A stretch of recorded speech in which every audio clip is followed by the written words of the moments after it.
Jika kita memahami tentang Matius pasal 1 ayat 1, maka kita juga akan memahami tentang Injil. Matius 1 ayat 1, inilah silsilah Yesus Kristus, anak Daud, anak Abraham. Inilah silsilah Yesus Kristus. Silsilah adalah keturunan. Yesus artinya Yehuwa yang menyelamatkan atau Yehuwa juru selamat. Kristus sama dengan Mesias, artinya yang dipilih atau yang diurapi. Jadi silsilah Yesus Kristus adalah keturunan yang dipilih dan diurapi untuk menyelamatkan. Sedangkan kalau kita melihat kata anak Daud di sini adalah Salomo. Salomo itu memiliki hikmat dan Yesus adalah hikmat itu sendiri. Dan Salomo yang membangun bait Allah, dan itu sama juga menggambarkan Yesus yang membangun baitnya di dalam hidup kita atau gerejanya. Kemudian kata anak Abraham di sini adalah Ishak. Ishak adalah putra tunggal yang dijanjikan, dan Yesus adalah putra tunggal Allah yang dijanjikan.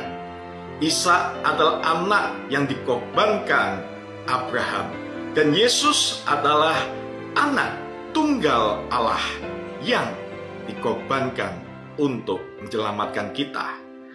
Ishak meminang Ribka sebagai mempelainya, dan Yesus meminang gereja, yaitu kita, sebagai mempelai perempuannya. Dan kalau kita melihat di sini, kenapa Daud disebut lebih dahulu daripada Abraham? Bukankah Abraham itu lebih tua daripada Daud? Alasannya adalah karena Injil Matius itu menekankan Yesus sebagai Raja Penyelamat, maka Daud disebutkan lebih dulu di silsilah dalam Matius ini.